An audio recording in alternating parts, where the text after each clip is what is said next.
Boa noite, Luiz Henrique. Me ouve bem? Sim, boa noite, Alan. Estou te ouvindo bem. Maravilha, meu amigo. Seja muito bem-vindo em nossa Live Zoom. Obrigado. Valeu. Maravilha. Gratidão, Guto. E aí, tá curtindo o som inicial aí? Tô, mas não tô reconhecendo. Mas escuta aí, hein?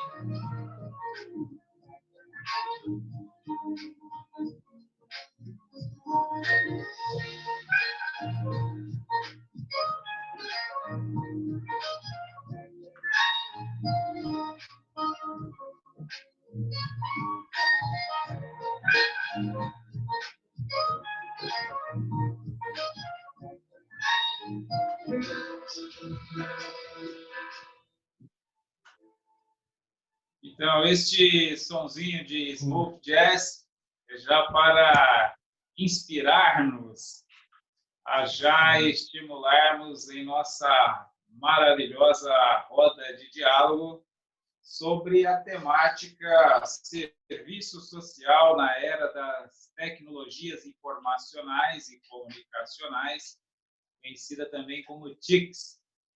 E hoje esta nossa roda de diálogo objetiva, mais do que palestrar, mais do que ensinar, talvez muito além disso, ou talvez até bastante diferente disso, uma roda de diálogo que também vai muito além de uma roda de conversa, ensejando um diálogo onde nós iremos interagir e aprender conjuntamente, porque é através do compartilhamento de saberes que algo assimilamos, introjetamos, interiorizamos e daí algo se dá, alguma transformação de fato ocorre. Fora disso, são meras articulações teóricas, intelectivas, sem maiores condições, sem maiores possibilidade de concretude, de materialização deste saber. Portanto, se o saber não pode ser materializado, ele não passa de um conhecimento fútil, inútil, ou talvez até algo que nos atrapalhe, porque nos confunde, nos envaidece, uma série de outras coisas que não são positivadas em nossa vida. Então, mais uma vez, seja bem-vindo, Luiz Henrique, nessa roda de diálogo. Flávia Mota também está participando conosco. Seja muito bem-vinda, Flávia Mota. Flávia Mota, minha esposa, Luiz Henrique, também professora, também acadêmica em pedagogia, tem feito um trabalho maravilhoso em colégios particulares aqui na cidade de Cruzeiro e, mais recentemente, um trabalho maravilhoso em experiência de ensino à distância, não é, Flávia? Quer falar um pouquinho, Flávia?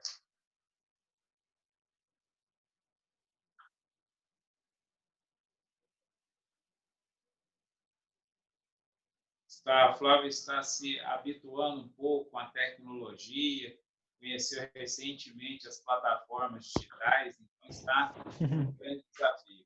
Seja muito bem-vinda também, Flávia Mota. Luiz Henrique, gostaria de uma fala inicial, se apresentar melhor, considerar alguma coisa? Fique à vontade.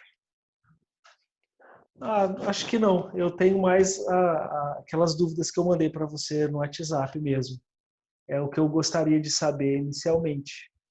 Mas, assim, para quem não me conhece, eu entrei agora, eu sou calouro, né, no polo aqui de Guaratinguetá, da Uninter, e estou fazendo serviço social. Estou aí finalizando as primeiras aulas lá eu ainda estou me ambientalizando. Então, são 6 aulas de uma matéria e 6 da outra. Estou quase terminando a segunda já. E aí eu estou interessado já em fazer um curso de extensão ou assistir alguma palestra assim, que agregue, além do conhecimento, as horas para as atividades extras, né? Aí montando esse portfólio, currículo já. Maravilha, Luiz Henrique. Muito obrigado pela sua apresentação, pelas suas considerações iniciais, tá?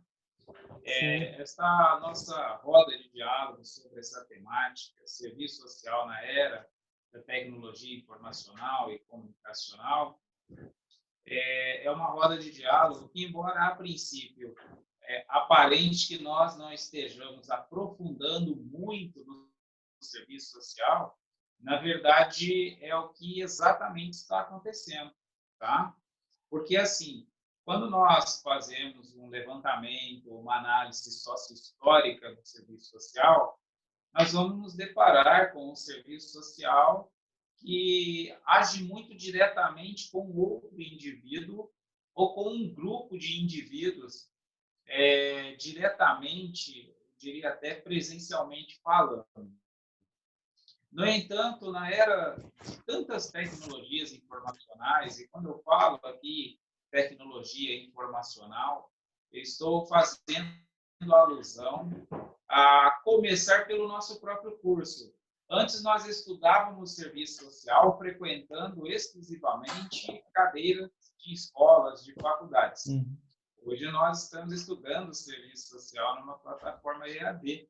Então, nós já começamos a perceber o quanto isso impacta no serviço social. E quando eu falo impacta, é numa dimensão que vai muito além do nosso consciente.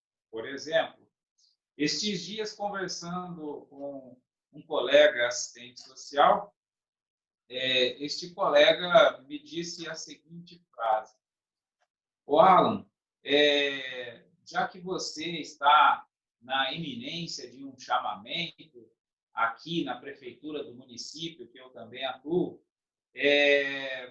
com muita alegria estou aqui aguardando-lhe e aguardo-lhe para a gente trabalhar junto, para a gente realizar muitas coisas juntos, e assim você poderá trabalhar no serviço social de modo prático."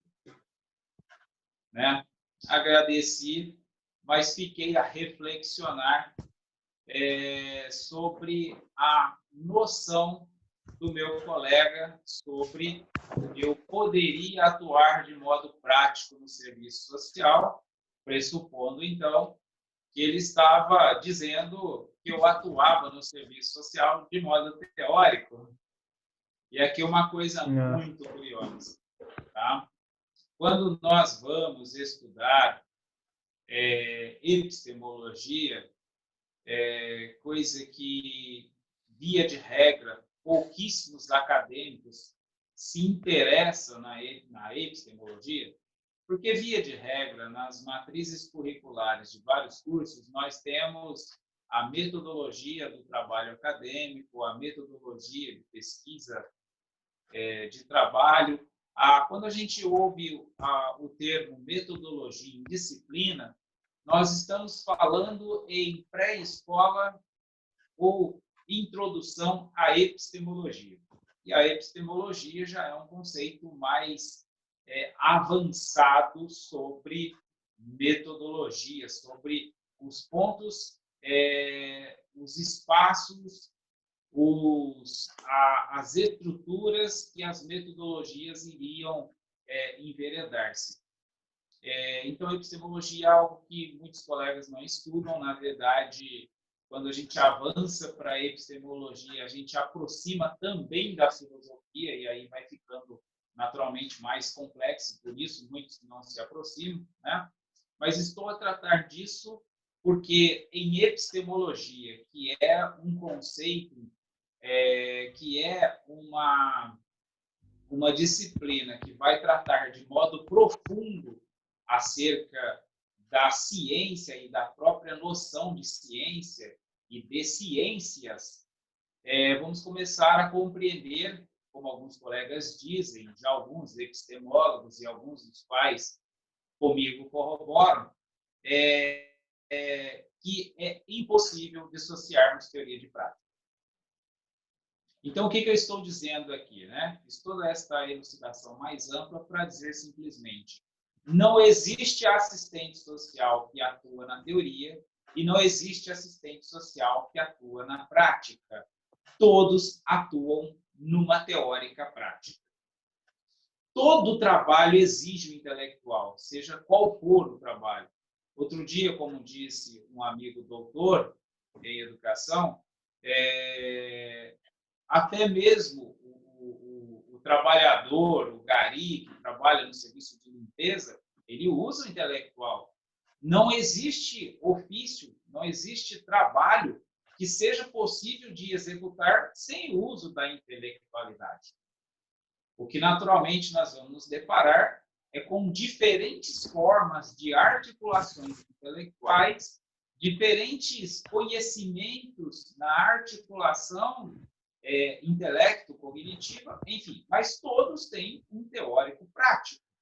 Aliás, é curioso a gente analisar isso, que, por exemplo, neste momento, nós estamos, no caso aqui, eu enquanto docente em serviço social. E se alguém disser-me, Alan, mas você não está atuando de modo prático, a reflexão que caberia a nós é a seguinte: eu teria de estar com uma enxada cavando o chão para dizer que o serviço social estaria sendo prático?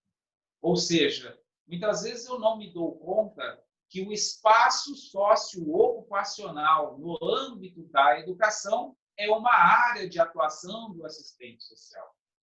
E aí é uma analogia muito simples. Eu poderia dizer que o professor não tem trabalho prático. Nenhum professor tem trabalho prático, porque ele vai articular fortemente com ideias. Embora ele vai manusear ali no ensino infantil algumas figuras, alguns objetos, vai criar alguns jogos, utilizar palitos de picolés, EVAs, e de modo prático, concreto, a predominância do professor consiste em planejamentos, expositivas, solicitações, elaboração de documentos, enfim. Tá? E por que eu estou aqui a tratar inicialmente desta análise sobre a teórica prática? Porque muitos de nós, quando começamos a estudar serviço social, supomos que é possível haver uma dissociação, uma separação de teoria e prática. E nós vamos observar que no curso de serviço social, muitos autores irão constantemente nos apontar a inexistência de uma teoria separada de uma prática. Até porque esta noção, esta ideia, também é embasada em sujeitos ou situações das quais, de modo arbitrário, distancia-se de algo preconizado em documentos legais, de algo preconizado em sistemas de legalidade. E aí alguém diz assim, não, mas lá a teoria é uma coisa, a prática é outra. O assistente social nunca é. Pelo menos não deve ser. Porque se ele é um sujeito que vai trabalhar com a garantia e com a efetivação dos direitos de seus usuários, se ele admite que a teoria é diferente da prática, ele está dizendo, eu sou conivente com a ilegalidade. Eu sou reafirmador da ilegalidade. Então, como que eu tenho ciência que uma teoria não está sendo praticada e permaneço inerte? Porque se eles eventualmente se deparassem com alguma teoria que eventualmente estivesse aparentando estar dissociada da prática, cabe a ele um posicionamento. É muito simples. Se ele é um sujeito que vai trabalhar com garantias e efetivação de direitos, cabe a ele posicionar-se com isso. Então, para ele, o direito e a prática sempre estarão imbricadas. E aí é onde a gente também começa a enveredar pelo desenvolvimento de noções, de conceitos e definições de ética moral. No caso do serviço social, a gente fala muito da ética, porque a ética, nós já temos um código de ética que vai tratar de uma série de temas que nós já temos que, de antemão, nos posicionar enquanto profissionais, mas para a especificidade de cada situação, a gente vai precisar compreender também um pouco do conceito moral, porque cabe ao assistente social também dissociar moral de moralismo. E aqui uma definição muito simples e breve diferenciando moral de moralismo. Moral tem uma similaridade com a definição de ética, enquanto considerarmos moral como aquela noção, aquela ética de grupos que não transgride outro. Então, nós podemos dizer que isso é moral. Uma ética que não transgride ética de outros grupos. Isso é moral. Mas o moralismo é exatamente aquela noção que transgride outra noção de moral de outros grupos, outra noção de ética de outros grupos. Eu não vou aprofundar muito, mas só para dizer que, no contexto ético, nós vamos também atuar com parâmetros e referenciais, mas sem moralismos, no sentido de que não cabe-nos dizer para os outros o que é certo. Porque para eu dizer que é certo, eu acabo dizendo que alguém estaria errado. E isso é um problema. Por que para mim, na minha visão, é certo e na do outro não pode ser também certo? Aliás, como eu costumo dizer, em última análise, todos estão certos. Ninguém faz aquilo e julga que não deve fazer. Todos fazem julgando que aquilo é certo de se fazer, de agir assim, que é melhor assim, que deve ser assim. Agora, é claro que quando nós entramos no âmbito da legalidade, muitas vezes o que alguém está compreendendo como certo pode estar numa transgressividade legal. E é aí que cabe ao assistente social um posicionamento, e esse posicionamento, muitas vezes, é um mero esclarecimento, é um mero propósito de reflexão, né, para que ele não enverede pelos moralismos. É claro que a gente entraria em questão de, até mesmo em ações de denúncias, mas a ação de denúncia, eu costumo dizer que para o assistente social é algo não ideal. O assistente social, embora tenha o papel de, em algumas situações, sendo dever de denunciar, aliás, isso é dever de todo agente público, todo servidor no exercício de suas funções, né? Mas para o assistente social, que trabalha com articulações entre sujeitos, a denúncia ela não é cabida, porque, na verdade, exatamente por um embasamento ético, cabe primariamente a propositiva de dialogicidade. E a dialogicidade, sendo algo permanente, é como se o assistente social não conseguisse sair do espaço de dialogicidade, não conseguisse, porque ele não deve sair desse espaço, e com isso, então, ele passa a agir, a realizar tudo que ele precisa dentro deste espaço. Por isso que, via de regra, tá? Ele acaba não sendo necessário ele formalizar denúncias, não sendo necessário ele realizar denúncias, porque quando a gente vai observar na dinâmica do assistente social, você percebe que, de algum modo, os sujeitos sociais já possuem combinados. Então, se eles já possuem combinados, não tem por que o assistente social dizer que aquele combinado não deve se dar. Neste sentido, é mais ou menos aquele pressuposto de que acordo entre partes faz uma lei. Então, se existe uma comunidade articulando junto com os sujeitos e com atores que entendem que tudo aquilo deve se dar assim, não vai ser o assistente social que vai entrar neste grupo e dizer para todo mundo que estão todos errados, que aquilo não deve se dar, né? Isso, em outras palavras, chama-se democracia, princípio de democracia. Bom, meu amigo Luiz Henrique, pode me interromper a qualquer momento, tá? Eu não estou divagando, mas o que eu estou, ao mesmo tempo, já te apontando, é que você vai começar a perceber que eu próprio tenho de analisar o que eu entendo que está diretamente relacionado com o serviço social. Porque eu anotei sua pergunta bastante categórica. Eu quero fazer algo que tenha a ver com o serviço social. E aí, se você pergunta isso para um epistemólogo, como eu sou ensaiador, ensaiante a epistemólogo, a primeira questão que me vem é o que o Luiz Henrique está definindo como serviço social. E quando a gente vai estudar a profissão, a gente vai começar a observar, por exemplo, e nós já dialogamos algumas coisas sobre isso.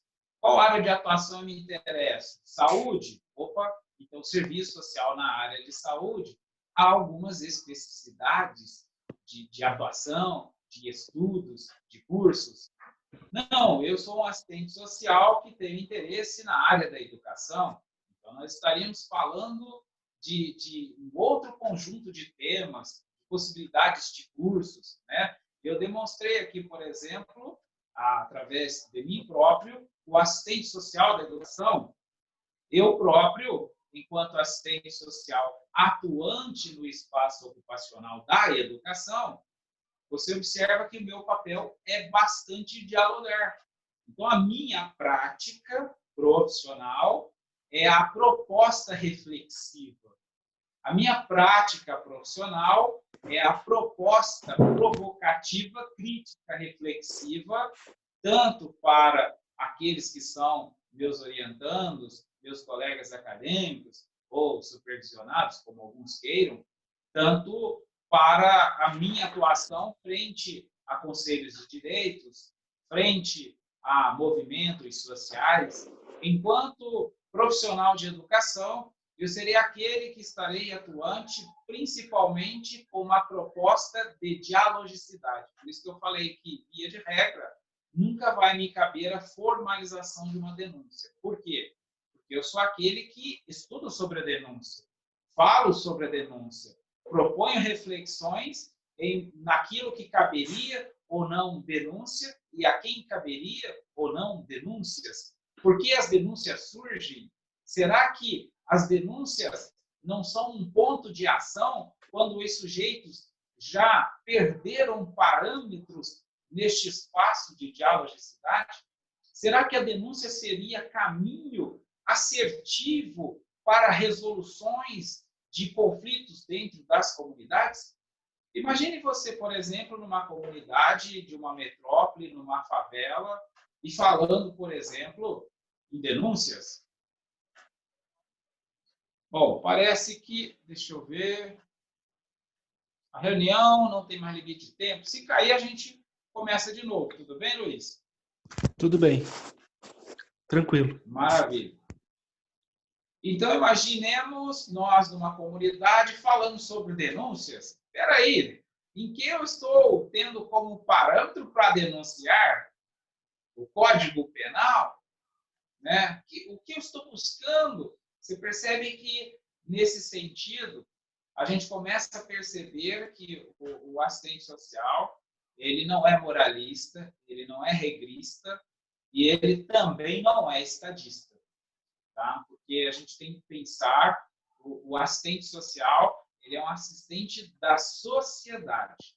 Depois, todo aquele aparato que existe nessa sociedade, inclusive o próprio Estado, é uma outra coisa que surge bem depois do assistente social, porque ele, enquanto assistente social, vai começar a observar que antes do Estado existe o indivíduo. E que depois do indivíduo existe a família. E a família não é Estado. Se nós analisarmos os sujeitos nos primórdios, as comunidades nos primórdios, não tinha Estado. O Estado começa a existir quando a gente começa, e pensando agora em Brasil, né? O Estado brasileiro começa a existir depois de 1500. Então, se eu fosse assistente social no ano de 1400, não dava para eu chegar numa tribo e falar com a comunidade sobre crimes, ou, né? Uma vez que eles praticavam canibalismo. Então, nós temos que ter essa dimensão que a lógica é a mesma o tempo todo. Porque nós perpassaremos por muitas tribos na atualidade, com hábitos dos mais diferenciados. É o que nós chamamos profissionalmente de multiculturalidade. Então, quando nós estamos em determinada comunidade, nós vamos deparar com uma multiculturalidade. Então, quando nós falamos em multiculturalidade, de certo modo, nós já estamos anulando crimes. O que a gente tem que começar a atentar, e isso é muito importante, é para a violência, que é diferente de crime. Ou seja, o crime é uma prerrogativa estadista, inclusive daquilo que não está sendo recolhido em imposto. Mas a violência já é uma outra coisa. Se existe sujeito perpassando por experiências e situações de violência, aí o posicionamento, naturalmente, isso não é do assistente social, é de todo ser humano. Deve ser imediato, né? E algo deve ser realizado, uma intervenção deve ser imediatamente proposta, apresentada para o sujeito, sujeitos ou comunidades. Tá? Então, retomando um pouco sobre o que nós tomaríamos como algo específico para o serviço social para a gente fazer estes cursos, e eu disse que nós estávamos inicialmente a perguntar sobre nossa própria definição de serviço social. E o que eu começo aqui a apontar é uma questão de otimização de seus estudos. Até porque o tema da nossa roda de diálogo é serviço social na era da tecnologia informacional ou comunicacional. E nesta era há um bombardeio de desinformação por toda parte. Então vai ter grupo de assistentes sociais e curso de serviço social de tudo quanto é coisa que você imaginar.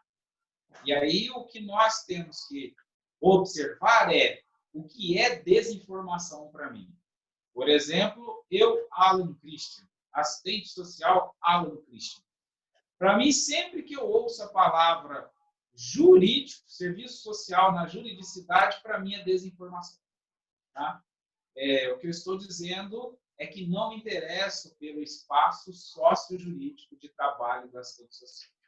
Certo dia, uma colega assistente social do judiciário me disse: "Uau, por que você não vem para o judiciário? Você vai ser muito bom para você, tal, né? O salário é legal, tal, né?" Eu disse: "Olha, eu que já trabalhei no judiciário, não como assistente social, mas já trabalhei com assessoramento jurídico, não quero o ambiente judiciário, nem se eu tivesse inimigos, não queria para eles." Tá? O que eu estou dizendo aqui? Eu estou dizendo que, para mim, particularmente, as experiências que eu já tive no espaço sócio-jurídico não me foram experiências positivas no sentido de perspectiva no serviço social.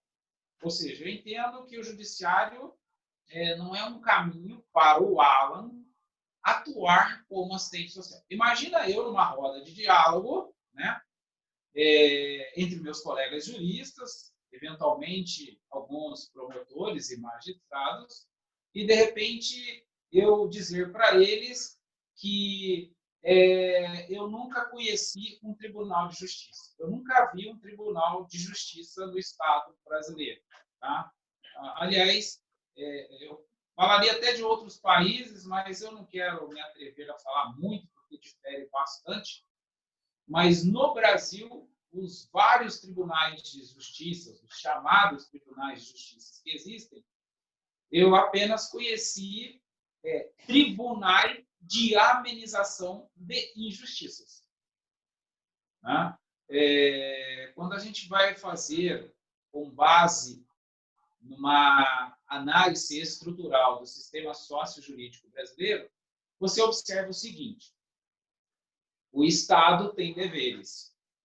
E aí, de repente, ele está bastante distante dos seus deveres, mas ele é bastante coercitivo na cobrança do dever da sociedade. E aí, de repente, você tem tribunais, por exemplo, tá? Tribunal de Justiça do Trabalho, num país de milhões de desempregados. E aí, de repente, ele está cortando a cabeça de um monte de empregador aí. Aí você pensa, peraí, mas o empregador não é alguém sem emprego? Por isso ele é empregador e empreendedor? Estou falando alguém, porque no Brasil 80% são microempreendedores, microempresários e pequenos empresários. Nós estamos falando diferente de alguns outros países. Tá? Então, aqui, o grupo majoritário é um grupo autônomo, né? É um grupo empreendedor. E, de repente, você tem essas pessoas lotadas nos tribunais de justiça do trabalho. Aí você se pergunta, peraí, eu não estou entendendo. Né? Você tem uma instituição estadista buscando resguardar o direito de um sujeito, mas, ao mesmo tempo, está transgredindo o direito de um outro sujeito. Né? E, de repente, você se dá conta que o próprio Estado, que não gera esse emprego e tem o dever de gerar o trabalho, inclusive na Declaração Universal dos Direitos Humanos, o trabalho é uma prerrogativa, é direito do ser humano, né? De repente, você tem uma sociedade sem trabalho, sem organização para prover oportunidade de trabalho, mas você tem uma organização que cobra quando os sujeitos empreendem, cobra pesado. Né? Eu costumo dizer que é muito simples entender a inexistência de tribunais de justiça. Você conhece alguém que está participando, conhece alguém que já foi intimado para assumir um cargo? Intimado para ocupar uma vaga de trabalho? Não. Isso seria um tribunal de justiça. Uma comunidade está recebendo intimação para ocupar vagas de trabalho na fábrica. Então, nós temos um tribunal de justiça. Se é direito do homem o trabalho, as pessoas estão sendo intimadas para trabalhar. Algum dia você conhece alguém que foi intimado porque o salário dele está defasado e o Tribunal de Justiça intimou ele para que ele compareça no departamento de RH para fazer o reajuste do seu salário? Jamais. Isto seriam tribunais de justiça. Agora, se você tem tribunais que os servidores, em sua maioria, inicialmente ganham mais de 5 mil, alguns atingem patamares de dezenas de milhares de reais, para, de modo coercitivo, intimar pobres a pagarem para o Estado ou a serem presos pelo Estado. E aí nós nos perguntamos, mas isso é instituição de justiça?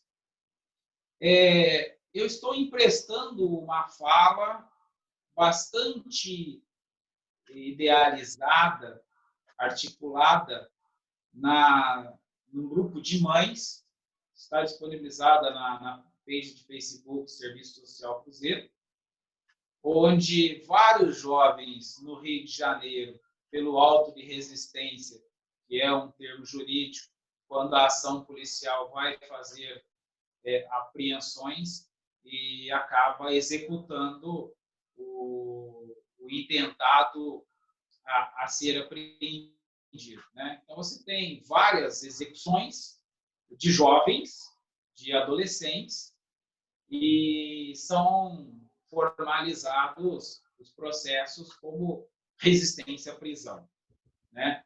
E aí, uma mãe, certa vez, participando de um movimento, uma mãe de um garoto executado pela polícia, ela diz que ela nunca viu justiça na cidade dela, no país dela, porque todos que ela conhece na comunidade são intimados e chamados, cobrados pelo Estado.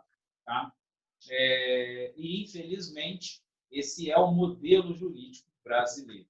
Tá? Nós temos um modelo que cobra, que executa, que, de modo coercitivo, querem das pessoas, querem da sociedade. Né? Por isso, naturalmente, se fizermos uma análise estrutural do direito, como propõe meu colega jurista, doutor em direito, inclusive docente na USP, atuante nas disciplinas de filosofia do direito, nós não temos tribunais de justiça. O que nós acabamos por observar, de fato, é que há um grande número de tribunais de amenização de injustiça.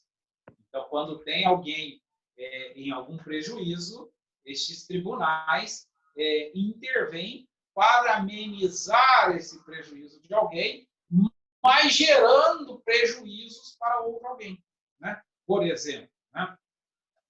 Se nós temos alguns cidadãos dentro da sociedade que são favoráveis, que reivindicam a exterminação de pobres, né, nós temos eventual atuações de forças estadistas que atuam em modo estricto sensu, inclusive com armas de fogo, para realizar esses extermínios. É claro que depois, legalmente, a gente chama de auto-resistência, a gente chama de resistência à prisão, a gente chama de fuga, enfim, aí a gente depois, coisas da sociedade, vai legalizando estas ocorrências, mas que quando nós fazemos uma análise estrutural, nós vamos observar que no Brasil, né, quem está de fato encarcerado são pessoas que provêm de famílias em situação de pobreza ou de extrema pobreza, né? Pelo simples fato de nós compreendermos que o sistema jurídico brasileiro possui defensores, né, que atuam de forma privada. Muito simples, né? Em outras palavras, paguei um bom advogado, vou conseguir extrair, apontar muitos direitos que eu tenho e, naturalmente, este meu apontar de muitos direitos me exime de ser cobrado muito por este Estado, né? Enquanto outros que não têm condições de pagar, né, acaba o Estado de modo automático cobrando e sistematizando cobranças e culminando, então, no encarceramento, e por isso nós temos um dos maiores quadros de superlotação das penitenciárias no mundo. O Brasil é um dos líderes em superlotação das cadeias. Bom, não vou aprofundar muito o assunto, mas só para dizer, já imaginou o Alan trabalhando no espaço sócio-jurídico, eventualmente numa roda de conversa com meus colegas juristas, eventualmente eu estaria falando algo que seria uma linguagem bastante estranha para muitos colegas juristas. Porque eu não me detive em estudar o direito, como diz um colega jurista, me atentando apenas pela legislação. Eu fui estudar o direito, inclusive na estruturação, no desenvolvimento do direito, na filosofia do direito, inclusive no surgimento do direito, a começar pelo direito romano, que é onde o nosso direito se inspira. Eu tive a oportunidade de participar de uma palestra do ex-ministro da Justiça, José Eduardo Cardoso, quando, na ocasião, ele disse que o nosso modelo, ele não sabe qual será o próximo modelo jurídico a ser consolidado, mas já é reivindicado o novo modelo, porque o que nós temos atualmente já está obsoleto, né? Então, se o ministro da Justiça disse que o nosso direito está obsoleto, seria uma certa, talvez, ingenuidade para o assistente social, não para outras pessoas, seria uma ingenuidade para o assistente social supor que é possível promover justiça pelos tribunais de justiça. Agora, claro que o que eu estou dizendo aqui é uma percepção. Percepção é uma coisa muito importante. Isso é uma percepção do profissional Alan Christian. Porque, com certeza, temos colegas, como eu tenho, atuando no espaço sócio-jurídico, muito alegremente, muito confiante nas visitas domiciliares, auxiliando nos casos de violência à criança ou adolescente, da transgressão e violação dos direitos da juventude, enfim, tem muita gente feliz neste espaço. Mas eu que já trabalhei no espaço sócio-jurídico e tive a oportunidade de descobrir que nenhum das dezenas de servidores que eu conheci não se abstiveram no recebimento de verbas não declaradas, o que alguns poderiam chamar, de um outro ponto de vista, de propina. Então, de repente, eu olho para esse sistema e digo que não é um ambiente que eu quero atuar. Eu ouço muitos dizendo que a justiça é lenta no Brasil e, de repente, eu presencio distribuições, petições, a 13h, as quais passaram pelo cartório, passou pelo analista judiciário, foi para a mesa do juiz, retornou para o cartório e foi para a mão do oficial de justiça. Em 4 horas, nós já tínhamos deferido uma liminar pronta para ser executada pelo oficial de justiça, e a gente fala que a justiça é lenta. De repente, eu me pergunto, mas por que algumas pessoas dizem que é lenta? Né? Eu fico me perguntando por que alguns dizem que é lenta, sendo que eu já vi celeridade muito veloz na justiça. Então, eu começo a observar que o sistema jurídico tem muita pouca lógica, e eu, como sou alguém altamente racional, altamente lógico, nunca me interessei em aprofundar. Bom, meu amigo, tudo isso para dizer qual é o espaço que eu quero. E por isso, agora falando, porque eu gosto da educação, que é onde a gente tem a oportunidade de dialogar, de compartilhar com os sujeitos, de promover percepções, promover noções de multiculturalidade. Você observa que uma culturalidade dual no assistente social enquanto docente é uma provocação crítica reflexiva acerca do cenário do assistente social.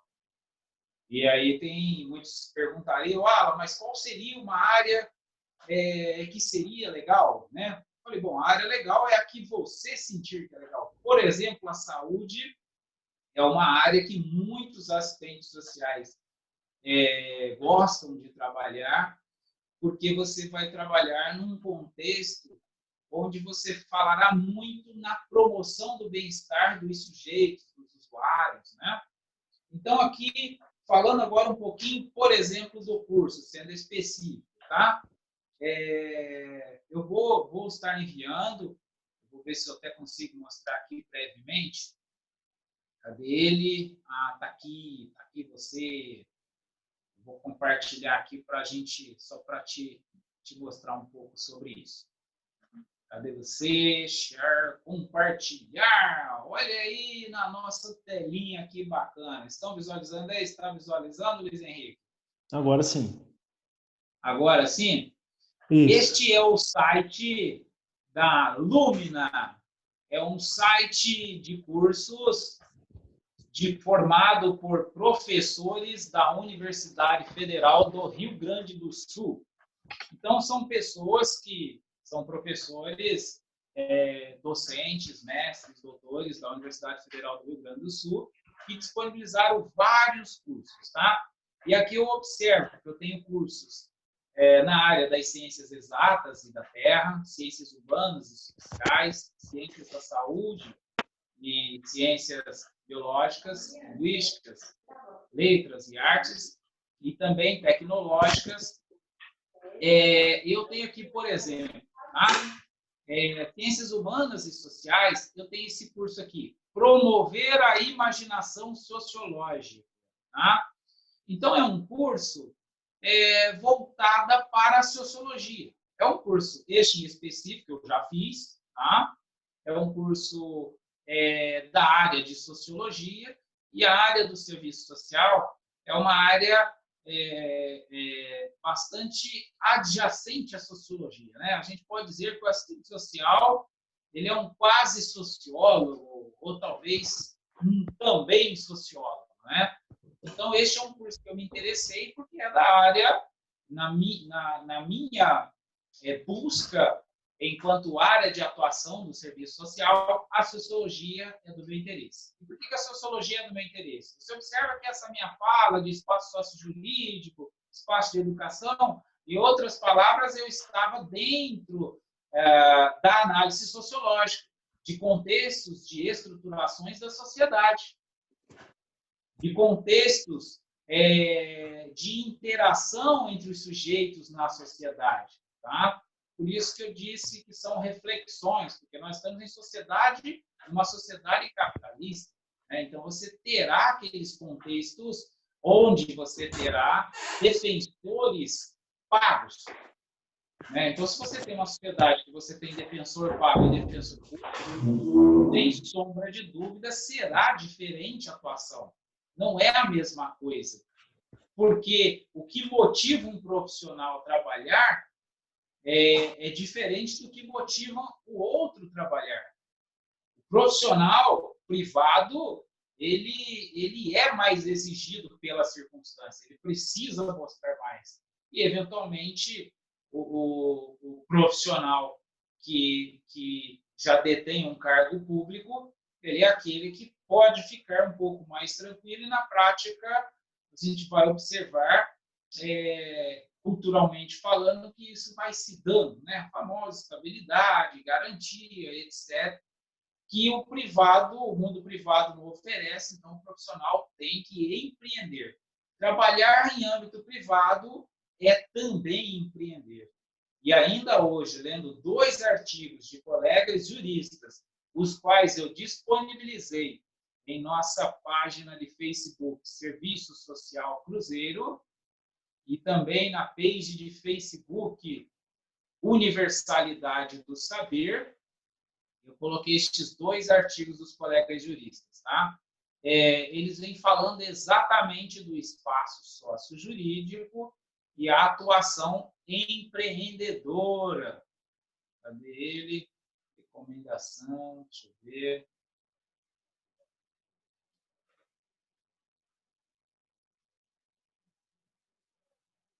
Bom, eu ia colocar aqui, mas era só para constar mesmo, tá? Mas você pode anotar aí depois para você visualizar.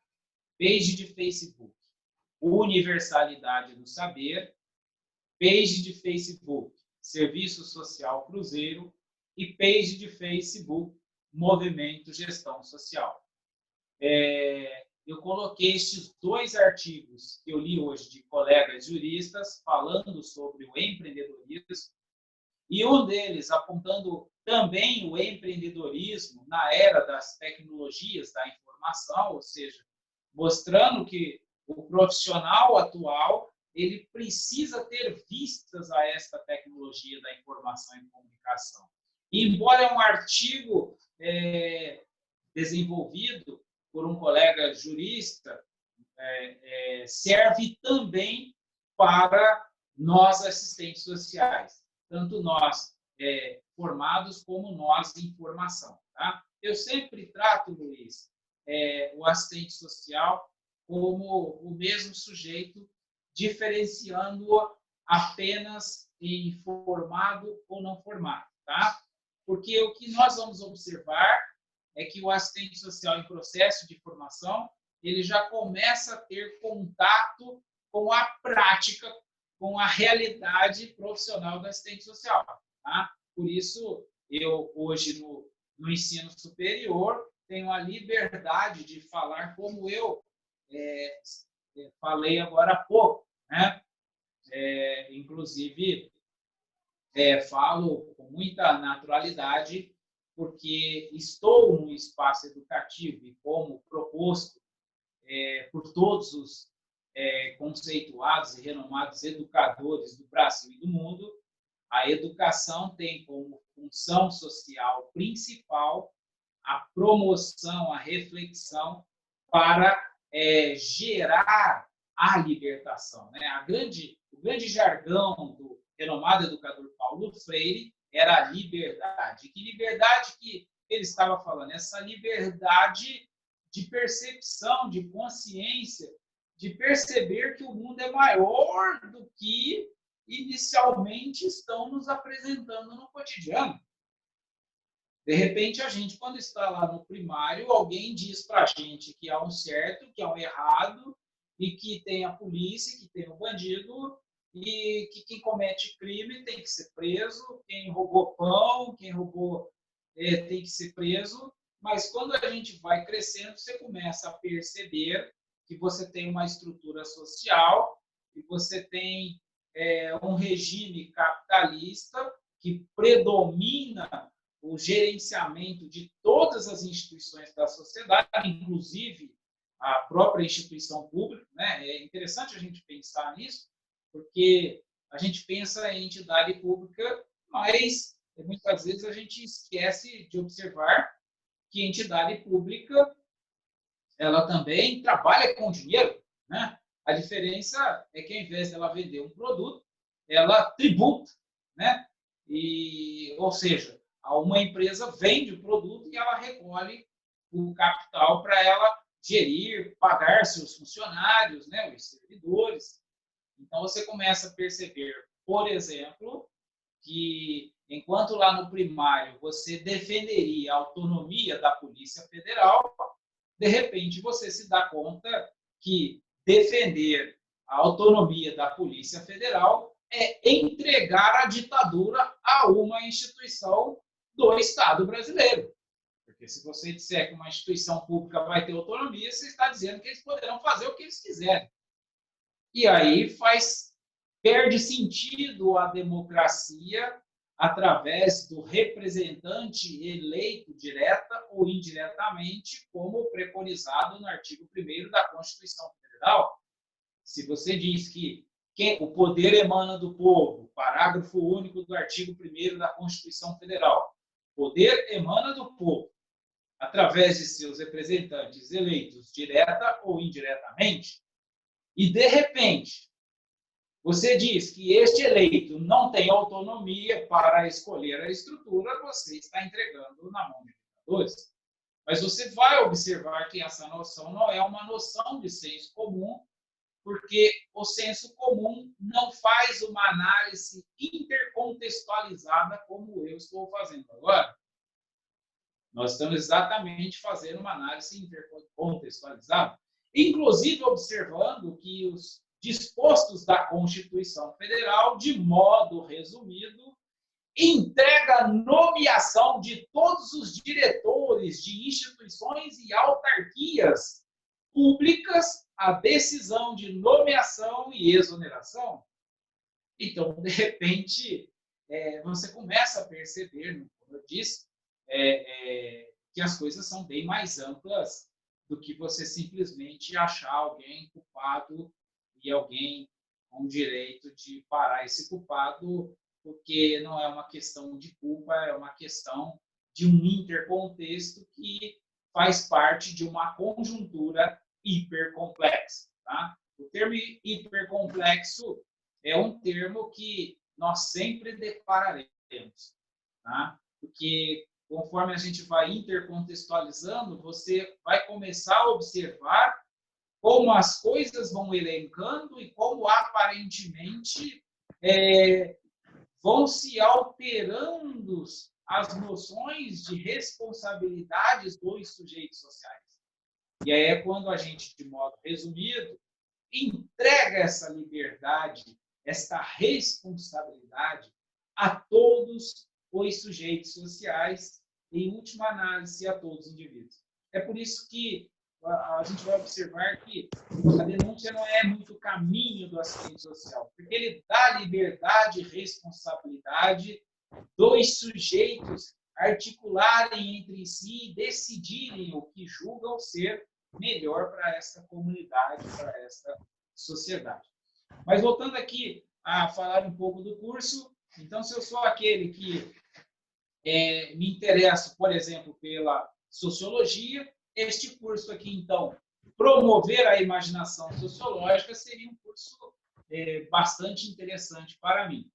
Mas eu posso também, se eu sou aquele que me interesso pela área da saúde, né? Então, ciências da saúde e ciências biológicas, o curso Alimentação Saudável na Escola.